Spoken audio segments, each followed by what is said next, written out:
Pronto, ajustei o fone aqui, agora fica mais fácil.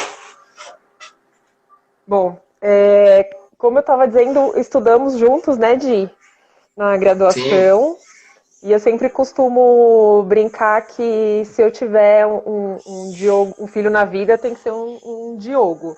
Pessoa super desconstruída, super inteligente, super é, militante.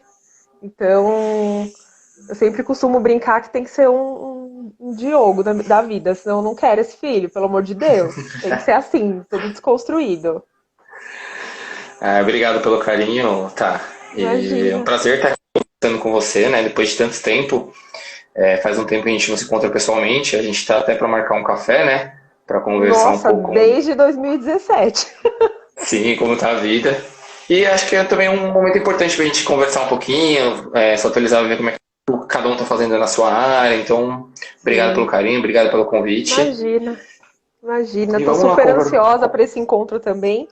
E antes da gente começar, tava falando um pouquinho que a minha intenção é a gente ir fazendo uma espécie de psicoeducação para as pessoas, né? Instrumentalizar aquilo que a gente pega nos livros, é, aquilo que a gente lê nos periódicos e transformar isso em conteúdo para as pessoas, né?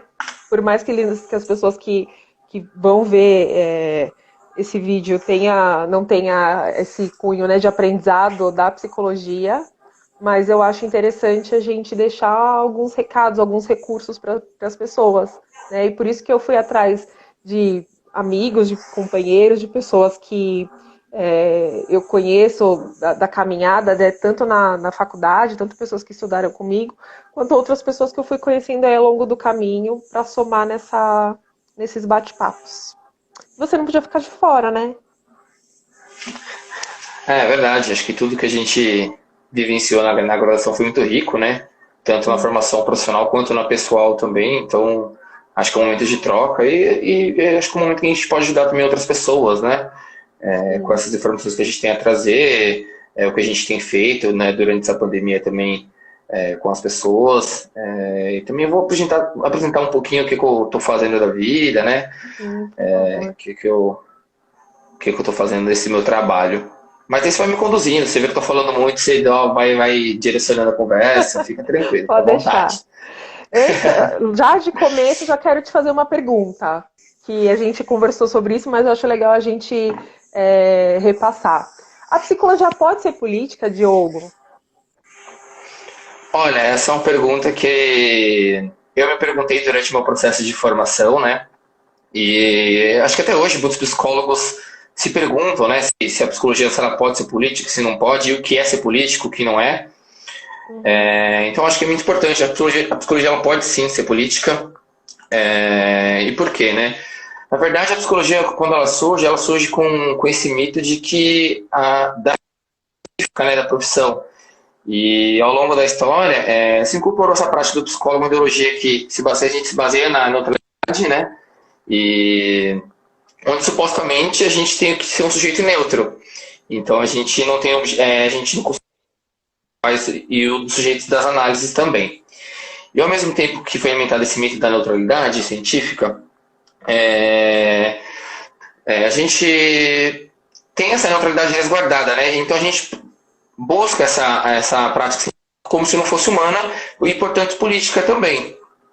Então esse é um dos erros, assim, não sei se a gente pode considerar como erro, mas que a gente, como psicólogo, às vezes se abstém de muitas situações que a gente, teoricamente, tem propriedade para falar sobre o assunto e a gente sabe como abordar, e muitas vezes a gente fica com esse medo de não se expressar, de tentar mostrar essa falsa neutralidade que a gente cria durante a nossa formação, né? E a gente acaba se esquivando de determinados assuntos.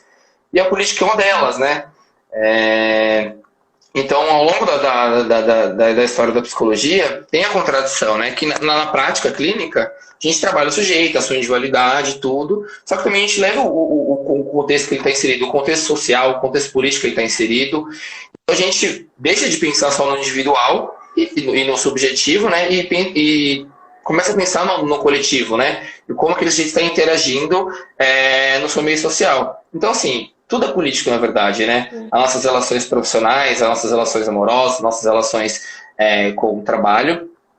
Então a gente tem que ver o sujeito nesse contexto como um todo, né? Não só aquele sujeito que está no seu consultório, que você atende ele individualmente e tal. E até o nosso próprio Conselho de Ética, né? Ele nos indica, eu vou ler 3 artigos aqui que são fundamentais assim, para a nossa vida, para a profissão, para tudo. Então, o artigo 1 diz o seguinte, tá? O psicólogo baseará o seu trabalho no respeito e na promoção de liberdade, da dignidade, da igualdade e da integridade humana, apoiado nos valores que embasam a Declaração Universal de Direitos Humanos. Artigo 2. O psicólogo trabalhará visando promover a saúde e a das pessoas e das coletividades e contribuirá para a eliminação de quaisquer formas de negligência, discriminação, exploração, violência, crueldade e opressão. E o psicólogo atuará com uma responsabilidade social, analisando crítica historicamente a realidade política, econômica, social e cultural da sociedade. Então, assim, acho que não faz sentido a gente se perguntar, a psicologia pode ser política? Acho que, de fato, já é política. Então, cabe a nós, como psicólogos, entender qual é o nosso papel político e a forma que a gente pode lutar pela essa humanização, né, e contra as desigualdades, ou de manter essa lógica de opressão que mata e adoece a nossa sociedade diariamente, ainda mais agora nessa pandemia que acaba ficando mais visível. Sim. E por que eu falei isso de ser política, né? Agora eu vou contar um pouquinho da minha história também. Durante a graduação eu me questionei diversas vezes qual era o meu papel como psicólogo, né? Qual seria a minha função de agente transformador na sociedade. E o que eu pensava em fazer no trabalho de conclusão de curso, no TCC. E foi um tema que eu sempre me interessei, que é a desigualdade de gênero, né? E eu pensei o que eu poderia fazer para que pudesse contribuir, né? Para que a gente possa diminuir essa desigualdade que é tão gritante na nossa sociedade. Eu sempre também gostei muito de política. Então acho que aí eu fiz um elo muito bom falando de desigualdade de gênero e política. Então, esse é um dos meus temas de pesquisa, né, durante a graduação e agora também durante o meu mestrado. Acho que você chegou a comentar com o pessoal ou não, né? Não, ainda não. Que eu deixei para você falar. Então, só retomando, que eu sou psicólogo formado e agora eu sou mestrando em psicologia social. Provavelmente defenderei minha dissertação no começo do ano que vem. Obrigado. E assim, durante a minha graduação eu fiquei pensando, que tema que eu posso fazer, algo que eu goste, algo que vai me despertar prazer, assim, pesquisar e compreender esses fenômenos que acontecem na nossa sociedade. E a desigualdade de gênero foi um deles, né? A desigualdade de gênero e a política. Então eu resolvi fazer uma pesquisa um pouco mais quantitativa, né? Da forma que a gente pudesse analisar esse contexto em que a mulher tem inserido, pelo menos na política, né? Não pesquisei outros campos, assim, diretamente e outros campos, mas na política. E eu fiz um levantamento das últimas 3 eleições, considerando as eleições de 2006, 10 e 14, né? Foi o levantamento que eu fiz, de mulheres eleitas em âmbitos federais. Então, assim, deputadas federais e senadoras, né? E, assim, eu não imaginava que era tão importante assim, a desigualdade presente no nosso país. Fazendo esse levantamento eu descobri diversas coisas interessantes, assim, não que sejam legais, mas são coisas que a gente precisa estudar e precisa desmistificar também, discutir sobre isso, né? Então, foi um levantamento que eu fiz muito interessante e eu identifiquei, assim, que é muito desigual realmente, de fato, a nossa sociedade, assim, questões de cargos políticos ocupados, né? A gente pensar numa sociedade que a gente é composta por 52% das mulheres e 48% de homens, né? Onde que estão essas mulheres? Porque, assim, no levantamento que eu fiz desses dados, esses números não chegam a 10% de mulheres eleitas. Ou seja, de 2006 para 2014, de 8% a gente pulou para 10%. Então, assim, em 12 anos de mandatos e de eleições, a gente evoluiu um número de 2% só. Então, é importante a gente discutir esse processo, né? Sim. Então, assim, eu fiz esse estado por estado, puxei esses dados para ver qual estado que elege mais mulher, qual estado que não elege mulher nenhuma. Então, assim, foi um dado bem chocante. E, assim, a gente se depara com a realidade, né? A gente vê como a nossa política é representada por homens, né? Então, assim, na sociedade que a gente está presente, uma sociedade machista, patriarcal, o quanto isso representa, né? E quanto isso nos afeta também. Porque a partir do momento que a gente tem um congresso, uma assembleia montada por homens, então para quem esses homens estão governando, né? E de que forma as mulheres têm acesso também a isso. Então, assim, são questões que a gente precisa discutir. Deixa eu te fazer uma pergunta. Diga. Aproveitando que você falou dessa questão de gênero, né? Eu, como psicóloga LGBT, QIAP+, eu me preocupo com o recorte da população trans e travesti, né? Existem dentro desses seus estudos, né? Deputadas ou senadoras trans ou travestis que estão dentro desse recorte de gênero que você fez? Sim, na verdade, nessa pesquisa, na primeira pesquisa que eu fiz na minha graduação, na verdade não tem, porque a gente não tinha, né? Sim. Uma mulher trans na política, em cargo público, seja ele de vereador, deputada. E a gente vai ter agora, em 2018, que a gente teve a Érica Malunguinho, que foi a primeira mulher trans eleita no Brasil, e acho que isso é uma conquista muito grande. Sim. Acho que foi fundamental. E já vou emendar, então, falar um pouquinho do que eu estou pesquisando no mestrado. Então, dando continuidade a essa pesquisa que eu fiz na graduação, eu queria entender um pouquinho mais desse fenômeno, né, que acontece na política, que a mulher, de fato, não consegue se inserir, mesmo após a lei. A gente tem uma lei que teoricamente, obriga a ter, no mínimo, 30% de cada sexo. Na verdade, a lei ela não obriga a ter 30% de mulheres na política. Ela fala que tem que ter 30% de cada sexo, ou seja, a lei poderia ser tanto mulher quanto homem, mas como os homens já estão nesse espaço de política, é claro que eles cederam os 30% para as mulheres, o que isso é prejudicial também. Só que essa lei ela só é apenas para candidaturas, então ela não é obrigatório que a gente eleja 30% de mulheres. Então isso acaba também enfraquecendo esse movimento de inserção da mulher na política, né? Para você ter ideia, essa lei é de 1995, então assim, de 1995 para cá, pouca coisa se mudou, mesmo com a lei. E assim, tem outras pesquisas, outros estudos também que até estão investigando atualmente candidaturas de candidatas laranjas, né? Que eles acabam, teoricamente, porque eles têm a obrigação de ter 30% de candidaturas femininas. E os partidos acabam lançando candidatas fantasmas, né? Às vezes a mulher ela é candidata, ela nem sabe que ela é candidata, ela tem 1 voto, 2 votos. Isso tem sido caso de investigação também. Acho que na última eleição de 2018 teve bastante caso.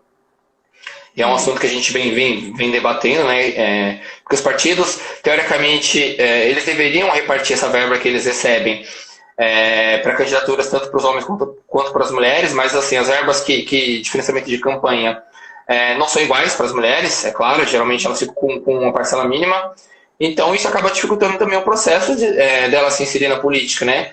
Porque a mulher, se levar em consideração, ela já tem família, trabalha fora, e se envolve, entra na política, né? Então acaba demorando um certo tempo, né? E acaba sobrecarregando essa mulher também. E aí eu resolvi pesquisar um pouquinho. Pode falar, desculpa. E o mais dificultoso e o mais prejudicial desse tudo, né, que nem a gente discutiu ontem, e eu acho legal a gente pontuar também, que esses homens, né, que estão no poder, eles não fazem políticas pensando nas mulheres, né? Não tem um político homem que pega esse lugar e utiliza para benefício das mulheres. E as poucas mulheres que estão no poder, a gente vê que nem todas elas também pensam em políticas públicas voltadas, né? Sim, sim. É isso, a gente pensar, né? É uma política formada por homens, tomando decisões por toda a sociedade, onde a maioria da população, 52%, são mulheres. Então, assim, quem está decidindo pelas mulheres são os homens. E provavelmente as leis que são discutidas, os projetos que são discutidos, assim, não incluem as mulheres, né? E isso que é o grande problema da questão, né? E aí, voltando um pouquinho também para essa questão de corte, né? A gente também tem que parar para pensar nas mulheres negras, né? Então, assim, quantas mulheres negras estão na política?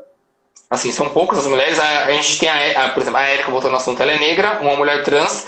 Então, assim, são vários paradigmas sendo quebrados, né? Com a eleição dela. Só que isso não é o suficiente, né? Se a gente parar para pensar, por exemplo, a gente tira pela nossa formação mesmo. Na graduação, quantos alunos negros tinham na nossa turma? Então, assim, a população do nosso país, ela é composta majoritariamente por negros, né? E onde que estão essas pessoas, né? Não estão na faculdade, não estão na política. Onde que estão essas pessoas? Então elas estão invisibilizadas, né? Então a gente não consegue enxergar essas pessoas. E a forma que eu encontrei de pesquisar um pouquinho sobre isso é isso, né? Eu voltei um pouquinho, afunilei um pouquinho meu estudo, pensando em São Paulo, né? Nas últimas mulheres eleitas na Câmara de Vereadoras e as últimas mulheres eleitas deputadas estaduais.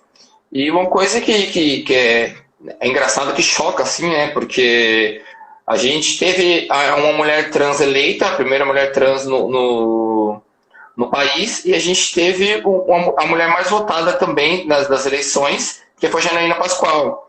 Então, assim, a gente teve dois extremos de mulheres eleitas nas últimas eleições de 2018, acho que é um fenômeno a ser estudado até, o porquê de a gente tentar compreender o que aconteceu em São Paulo, né?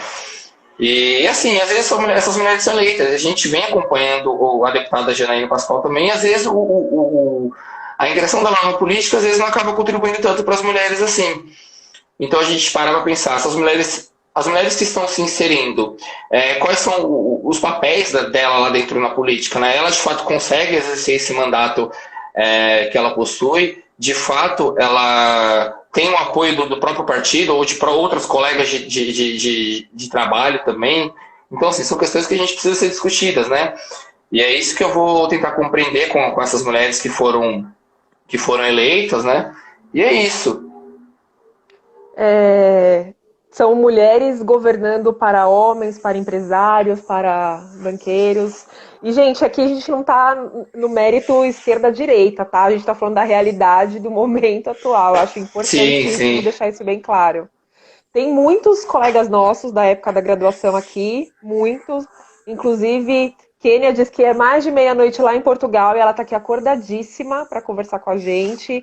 Alisson mandou um beijo, Thiago também tá aqui, Léo, bastante gente mandando beijos para você, tá? Não sei se você consegue acompanhar aí. E a Kênia deixou aqui uma pergunta para você. Di, sempre soubemos que a psicologia política é cheia de desafios, no que diz respeito à sua aplicabilidade. No momento atual, talvez ainda pior. Como ter esperança? Temos progressos? Olha, Kênia, é uma pergunta assim que não sei se se tem uma resposta certa, né? Eu espero que a gente tenha progresso, sim, né? A gente vai lutar por isso. Eu acho que nós, como psicólogos, também podemos lutar por isso, né? Pelo menos nessa questão da política, acho que é isso, a gente levantar esse movimento. E eu acho que o meu papel também, como homem, né, branco, hétero, falando aqui de desigualdade de gênero, é fundamental para que a gente possa desconstruir, né, todo esse passado que a gente carrega, essa estrutura machista na nossa sociedade, que a gente luta por uma igualdade de gênero mesmo, de fato, seja ela na política, no trabalho, em todos os campos possíveis. Assim, acho que é dessa forma que a gente consegue construir uma sociedade mais justa e mais igualitária para todos. De que forma? Acho que na política, talvez se a lei não obrigasse apenas que sejam 30% de mulheres candidatas e fosse 30% de mulheres eleitas, acho que a gente já daria um salto muito grande nessa questão, pelo menos da política, né?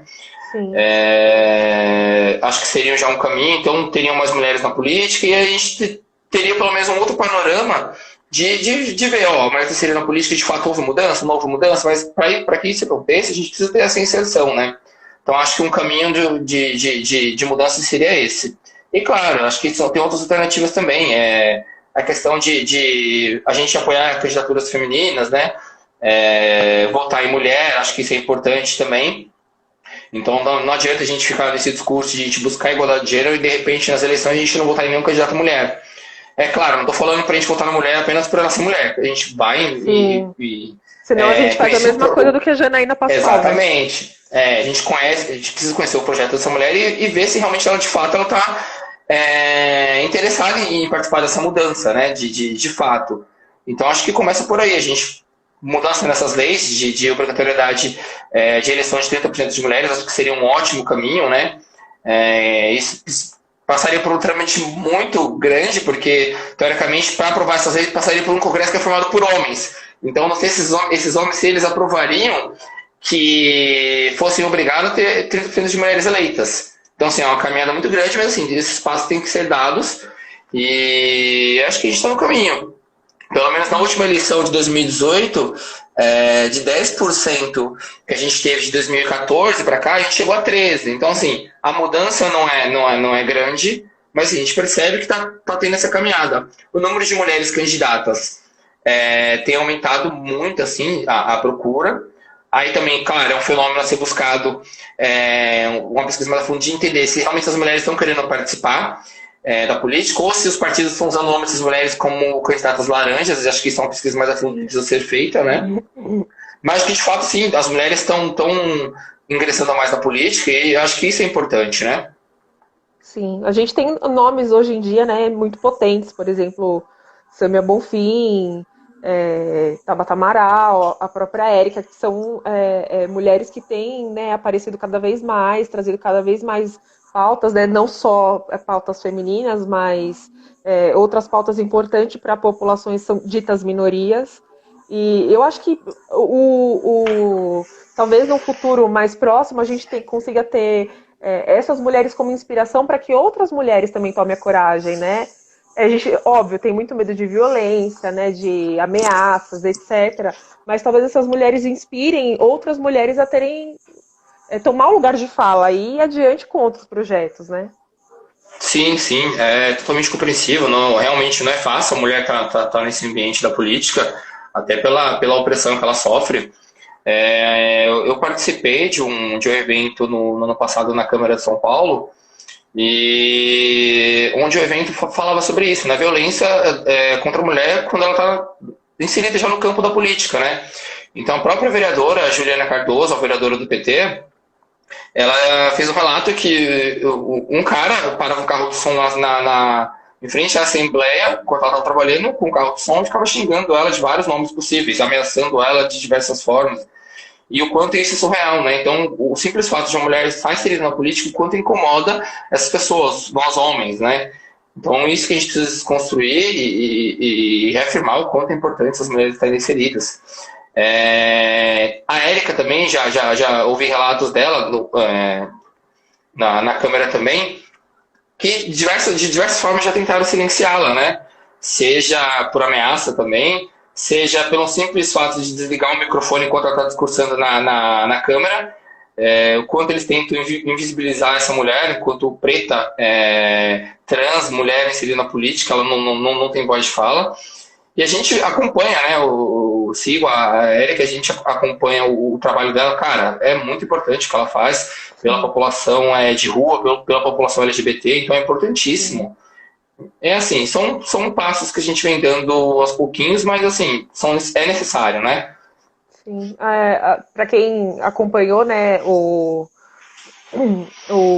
a série da Marielle também, né, ver o quanto ela tentava silenciar, ela acabaram, mesmo após a sua morte, ela tá aí, presente e viva na voz de muitas pessoas, né? Di, olhando aqui o tempo, pra gente não se atrasar. Nossa, é verdade, muito, né? Já é 8h30. A gente vai batendo papo e nem presta atenção. Queria que você trouxesse pra gente um pouquinho do momento atual, né? Que a gente até conversou isso ontem, o quanto tem sido adoecedor se manter nesse momento de pandemia, né? Medo de se contaminar, medo de perder pessoas importantes, o quanto para quem está fazendo aí, né, a quarentena super rígida, o quanto tem sido adoecedor essa sensação de estar encarcerada, o medo do futuro, pessoas que perderam negócios, pessoas que perderam empregos e estão sem perspectivas de vida, dentro do ambiente político, né? Estamos abandonados à sorte, né? Sem Ministério da Saúde, sem Ministro da Educação, sem Ministro da Cultura, a gente aí todos os dias tendo um relato agoniante, né? Muitas pessoas com medo de perder seus direitos depois eleição aí do presidente Jair Bolsonaro. Então, eu queria que você trouxesse aí para a gente um panorama, né, da psicologia junto com esse momento político e quanto isso tem sido um momento de enfrentamento para todos nós e de cuidado também, né? Sim, acho que esse é um momento assim, histórico que a gente está vivendo, de fato, né? A última pandemia que a gente teve foi há 100 anos atrás, então a gente nunca tinha vivenciado isso. E a gente vai ter que aprender a lidar com essa situação, né? Com essa pandemia, com esse isolamento social.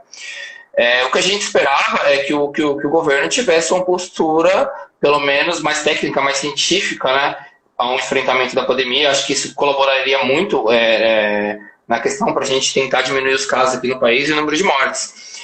E é isso, você disse, a gente não tem um ministro da saúde, o ministro da saúde que estava no cargo defendia uma posição mais técnica, né, de como enfrentar essa pandemia. Como ele ia de forma de ideia contrária ao presidente, ele infelizmente acabou saindo. Não que ele fosse o melhor ministro da saúde do mundo, longe disso, acho que ele também tem os seus defeitos e as suas críticas que devem ser levantadas, mas ele vem desempenhando um bom papel como ministro da saúde. Então, a partir do momento que ele vai contra as ideias do que o presidente tem referente à pandemia, e é de conhecimento de todos, o quanto ele minimiza essa situação, e assim, o número de casos vem aumentando significativamente, né? E como isso vem afetando nós, psicólogos, qualquer pessoa, trabalhadores que vêm perdendo seus empregos, o isolamento social que vem cada vez mais afetando as pessoas vêm desenvolvendo ansiedade, né? Então a gente precisa buscar formas de lidar com tudo isso, né? Mas a gente se vê um pouco sem panorama porque é isso, os nossos representantes políticos não acabam nos dando um direcionamento mais adequado ao que a gente deve fazer ou até mesmo nos ajudar nesse momento tão difícil, né? Como eu disse, é uma forma é algo novo que a gente vem sofrendo. Então, assim, a gente vai aprendendo, né? É isso, a gente vai ajustando aqui, ajustando ali e vai ver onde vai dar certo ou não. Mas a questão da saúde é em primeiro lugar, né? Então, acho que a postura do nosso presidente seria a favor, uma postura técnica, uma postura científica, no sentido que as pessoas deveriam cumprir o isolamento social, ele mesmo deveria dar exemplo para essas pessoas, né? Então, a gente precisa trabalhar nisso, né? De buscar também conscientizar as pessoas, visto que a gente não tem essa conscientização dos nossos representantes, então a gente tem que ir conversando com nossos familiares, com nossos amigos, pessoas que estão próximas a nós, e alertando, né, o que pode acontecer, o que não pode acontecer, onde a gente consegue chegar, onde a gente não consegue chegar, e tudo tem que ser trabalhado. Só que assim, o cenário político do país é bem complicado. Em relação à saúde, em relação ao meio ambiente, em relação à educação. Então a gente está sem ministro da saúde, sem ministro da educação. O ministro do meio ambiente é um cara que está fazendo a qualquer custo encontrar formas de ampliar o desmatamento do nosso país, na Amazônia, né? Então isso é muito grave também. Então assim, é um momento meio de desesperador, né, para todos nós. Então isso acaba também fazendo com que a gente comece a pensar muitas coisas. Isso acaba desenvolvendo também na gente estresse, ansiedade, o quanto é difícil a gente ligar no noticiário e buscar informações, de repente você só vê coisa ruim aparecendo. Você vê que a gente pode, de repente, o número de mortes ser o triplo dos casos que são divulgados, né? O número de mortes são divulgados. A gente liga a TV, vê casos... o risco que a gente não ter um Enem esse ano ou ano que vem, assim, uma conquista que a gente teve ao longo dos governos anteriores, né, que foi do PT. E, assim, a gente pode ocorrer esse desmanche, né? A gente pode perder essa conquista que os alunos buscam tanto de entrar na faculdade pública, ou seja, ela particular com bolsa, através do ProUni, né?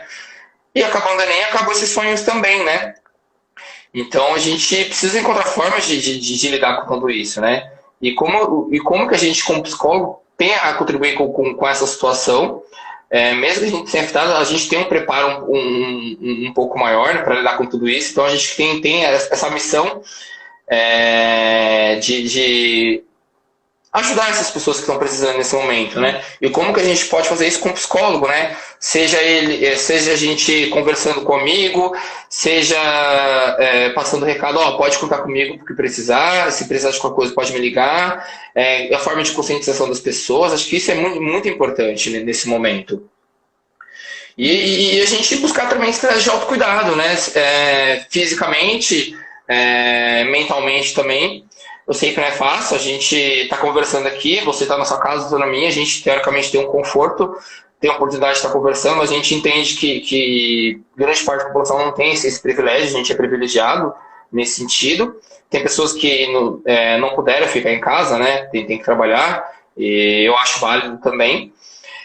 Mas a gente precisa pensar também nas vidas, né? A gente não pode pensar somente na economia do país como o presidente pensa que pode quebrar. E de fato acredito que ela possa quebrar sim, mas acho que nesse momento ela não é o primordial. Acho que o primordial é a gente salvar vidas e ter esse cuidado com o próximo, né? Sabe o que eu fico pensando muito também, é, nessa questão que você falou, né, no ministro do meio ambiente, eu fico pensando muito como que será que está a população indígena, né, os povos originários, e além de passar por toda essa crise de pandemia, terem que se resguardar cada vez mais afastados na mata, e ainda assim a pandemia chega até lá, e a questão do desmatamento. Eu moro muito próximo ao Pico do Jaraguá, e a gente viu que no final de semana 4% da área ali, né, da reserva indígena foi queimada, e um abandono, um descaso total. Então, eu fico imaginando todas essas pessoas, sabe? Mulheres que convivem com seus agressores, o número de agressão, né, Sim, de feminicídio aumentou aumentou muito, muito absurdamente. durante a pandemia. A violência para as pessoas LGBT, principalmente para pessoas trans, aumentou muito durante a pandemia, né? Que imagina você ficar numa casa onde você não é aceito, a gente sabe que dentro da população LGBT, principalmente das pessoas trans e travestis, tem um número de quase 90% dessas pessoas, elas trabalham dentro da prostituição e acabam, nesse momento, passando muita dificuldade. Então, assim, é falta de políticas públicas, né? E quem está Sim, preocupado com essas pessoas, né? Bom, a gente viu o levante do movimento negro por conta da morte, né, do George Floyd, mas assim, a gente não consegue ver, né? Se pra gente que ainda somos pessoas privilegiadas, como você colocou, né? Estamos nas nossas casas, etc. Imagine para essas pessoas que estão abandonadas muito mais do que a gente. sim, é difícil, né? Como você disse, quem está olhando para essas pessoas, né? A gente tira pelos moradores de rua de São Paulo, assim, o quanto foi a luta para conseguir o direito de comer no bom prato sem pagar nada. Então, assim, são moradores que já não têm a menor condições dignas que a gente considera para se viver, né? Não tem educação, não tem saúde, não tem saneamento básico. E assim, foi uma luta para que os deputados conseguissem isso, que isso fosse aprovado. E conseguiram. Também o projeto da Érica também, que é muito importante, que os moradores conseguiram o direito de se alimentar, né? E o quanto a gente tá abandonado nesse sentido, né? As pessoas não estão muito preocupadas, como você mesmo disse, o número de mulheres de violência doméstica aumentou drasticamente, assim, durante a pandemia. E tem algumas iniciativas também que a gente pode criar para que a mulher possa denunciar. Acho que a Magazine Luiza criou um canal para a mulher poder denunciar.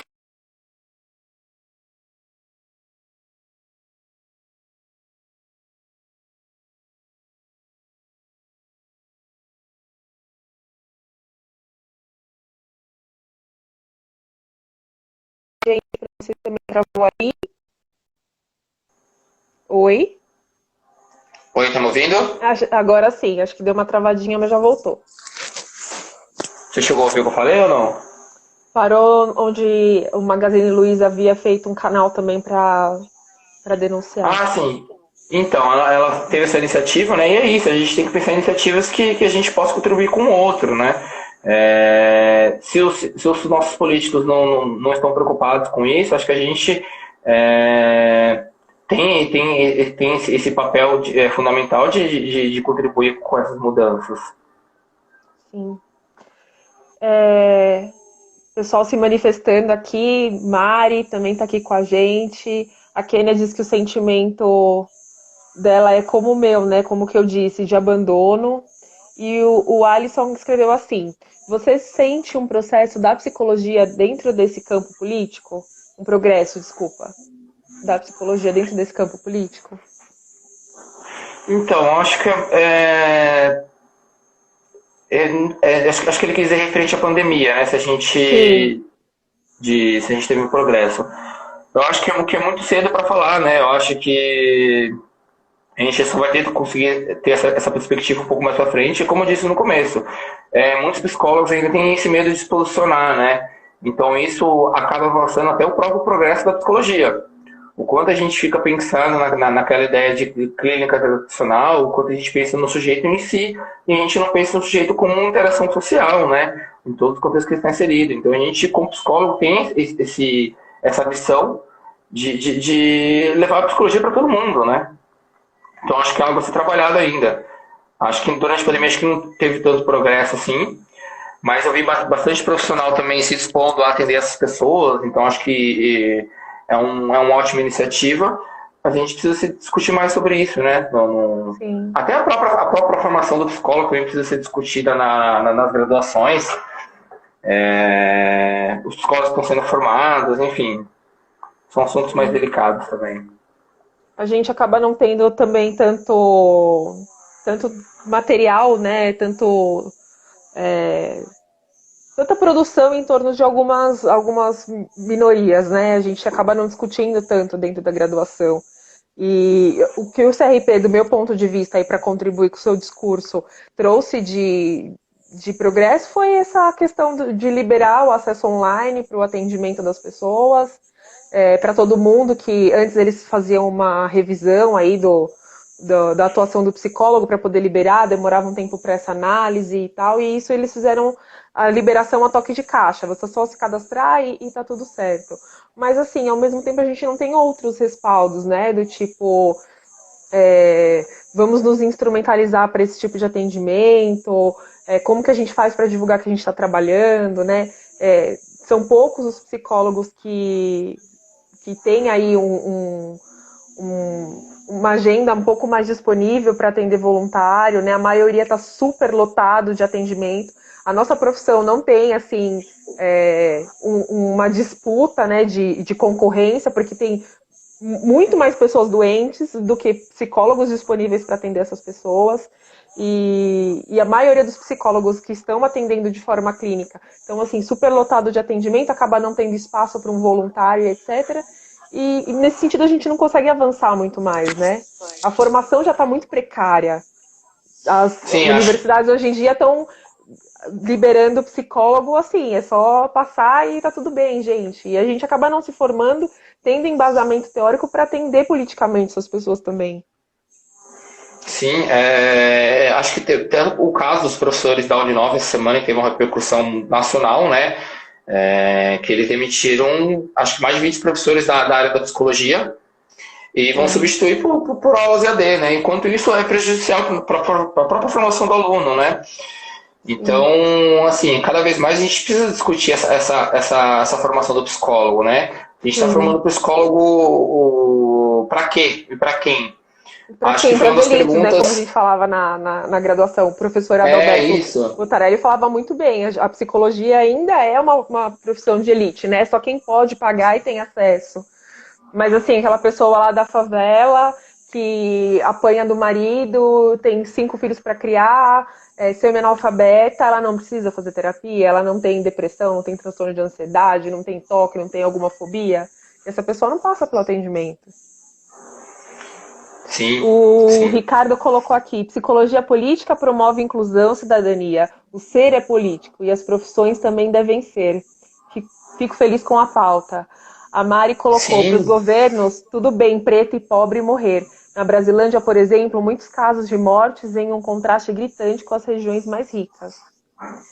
é isso mesmo, Mário. Saiu uma pesquisa, acho que tem um mês e meio atrás, mais ou menos. Tinham números maiores de casos na região do Morumbi do que acho que na Brasilândia, se não me engano, como a Mari citou. E o número de mortes na Brasilândia é muito maior do que no Morumbi. Então, assim, como que Sim. um lugar tem mais número de casos e um menor número de mortes? Sim, se A contamina desigualdade muito social. mais na área elitizada, da elite se contamina muito mais, mas quem morre muito mais é o preto, pobre, favelado da periferia, né?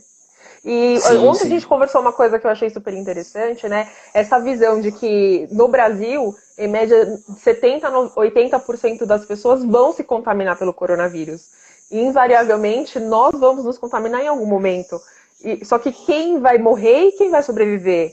Vai sobreviver quem vai para o Einstein e vai morrer quem vai para o hospital público, né? Então é isso, né? A gente tem estudos que indicam que 70 a 80% da população vão testar positivo para o Covid. A questão o isolamento social é para que as pessoas, que a gente não sobrecarregue os hospitais. Sim. Porque é isso, se todo mundo atingir o pico, todo mundo ao mesmo tempo, a nossa rede pública, até a rede particular também, não vai suportar o número de pacientes. E é aquilo que a gente conversava, é assim, chegar duas pessoas, uma de 80 anos e uma de 20, as duas precisando internar e só tiver um aparelho para respirar, é triste falar isso, é triste. Mas, infelizmente, eles vão dar o aparelho para quem tem a maior chance de sobreviver. E provavelmente será o jovem. Mas só vai dar para essa pessoa que tem chance de sobreviver, porque essa pessoa também é massa de manobra para o capitalismo, né? Eu preciso que essa pessoa de 20 anos sobreviva, porque ela ainda vai trabalhar para pagar imposto, para poder enriquecer os cofres públicos. Enquanto a pessoa de 80 anos, o que ela vai me render financeiramente?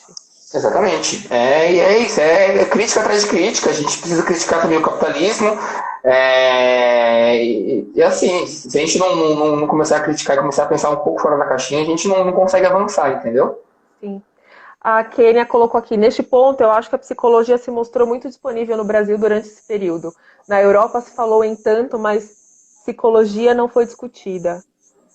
A Mari colocou as redes assistenciais CRAS, CREAS não conseguem chegar em certas áreas. Muitos estão atendendo via Zoom ou Skype, mas muitos usuários das redes nem celular têm. Exatamente. Exatamente, Mari. Tipo, para a mesma questão que a gente estava falando do Enem, né?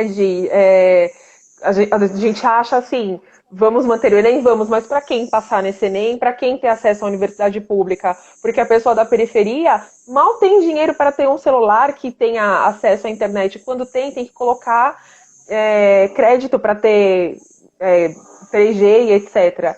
Mas imagina, para cada aula online que essa pessoa vai assistir, quanto de internet se precisa? E quem vai ter acesso à universidade pública não vai ser a pessoa da periferia, obviamente, né? E as políticas públicas do Brasil não vê essa disparidade.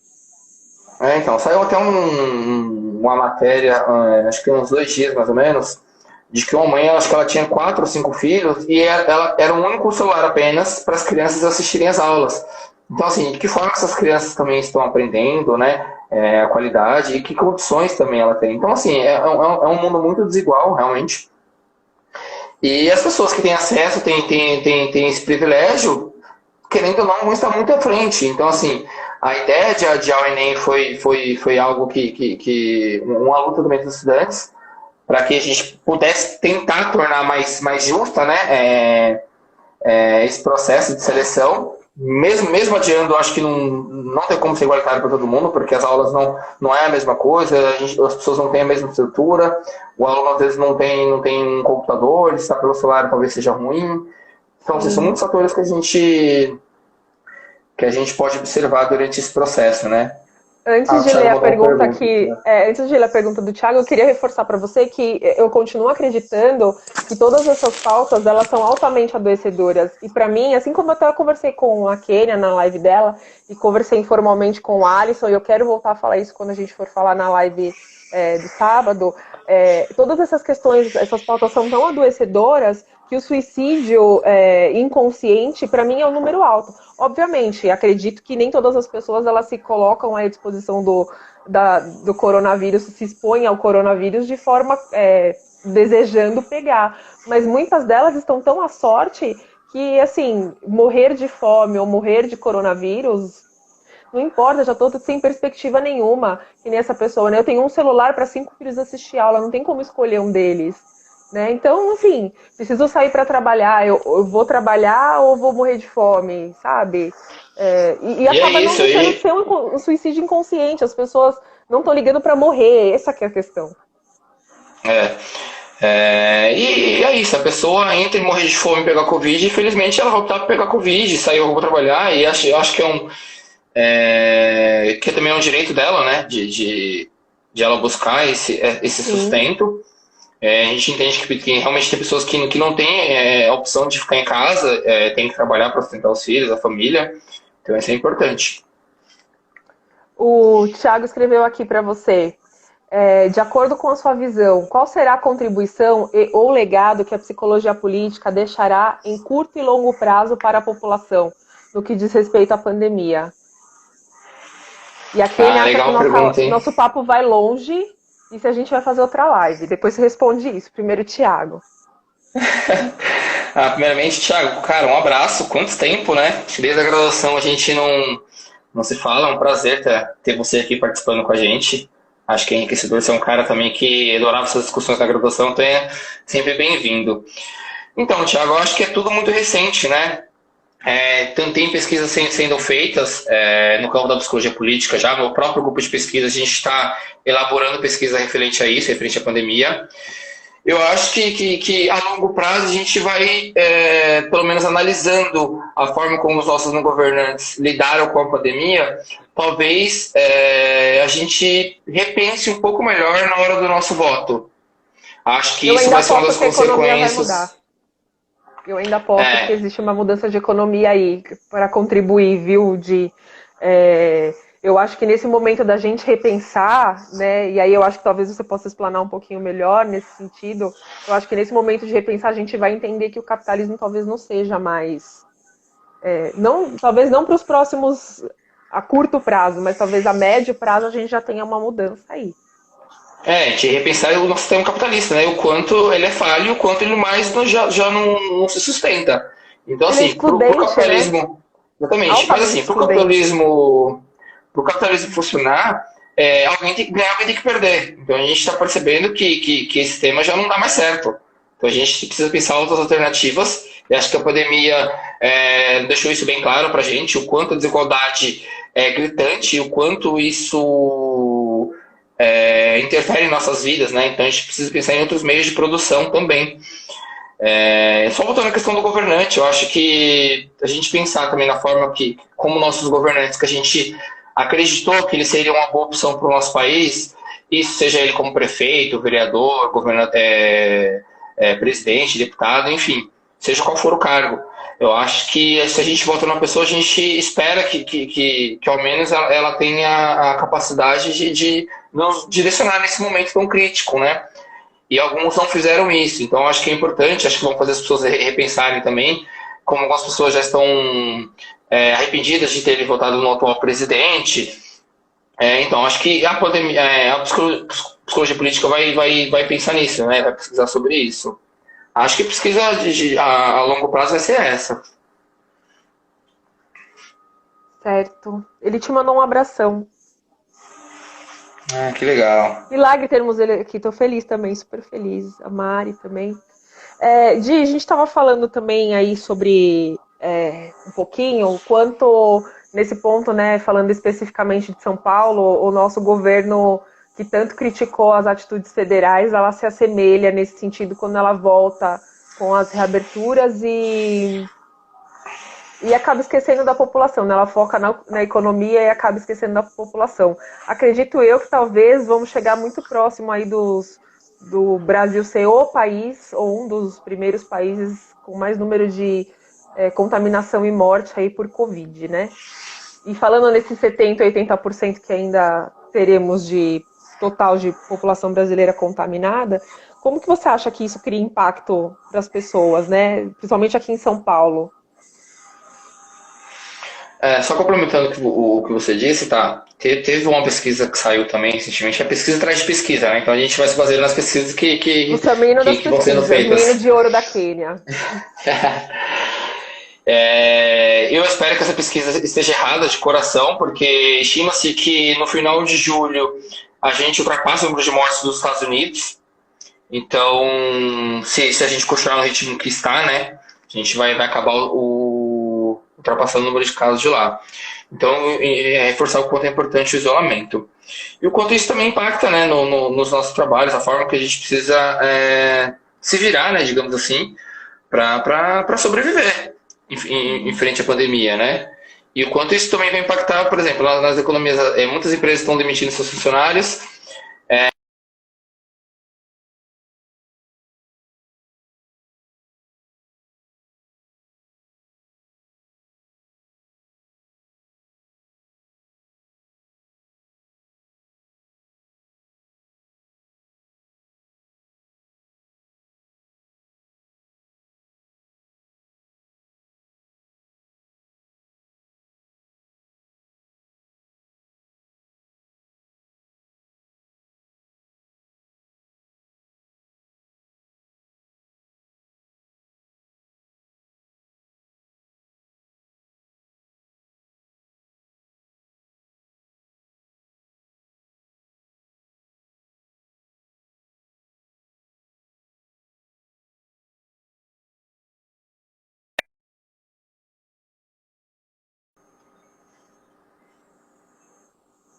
Oi, tá me ouvindo?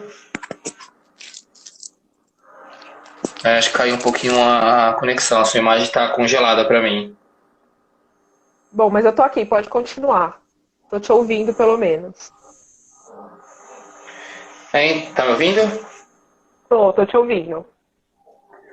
Então, continuando, a ajuda que as empresas esperavam que o governo desse, ou não veio, ou chegou um pouco tarde demais, né?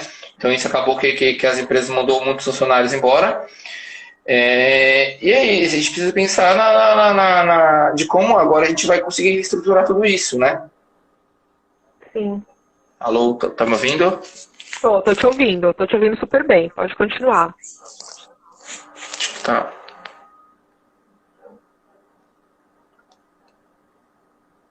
Não tô te ouvindo mais. Mas eu tô te ouvindo bem. Se você quiser continuar, pode continuar. Tá, então. Tem mais algum ponto que você queira abordar, assim? Acho que tem outras perguntas aqui, não tem? Tem a da Isabela. É possível manter a imparcialidade de opinião inserido dentro da política? Isabela, eu acredito que não. Acho que no campo da política a gente não consegue manter a imparcialidade, né? Acho que aquilo que a gente acredita e luta, acho que a gente sempre vai demonstrar, seja ela direta ou indiretamente, mas a gente acaba demonstrando. Então, eu não acredito que tenha, não. Vai acabar, na verdade, nós chegamos no limite do nosso tempo. Faltam 2 minutos para acabar, para encerrar aí Será que é por a isso live. A gente que a ficou conexão ficou conversando, ruim? pode ser. A gente ficou conversando, acabei também perdendo o horário. Não sei se dá tempo em 1 minutinho você se despedir. E a gente vai marcar uma outra em breve, por favor.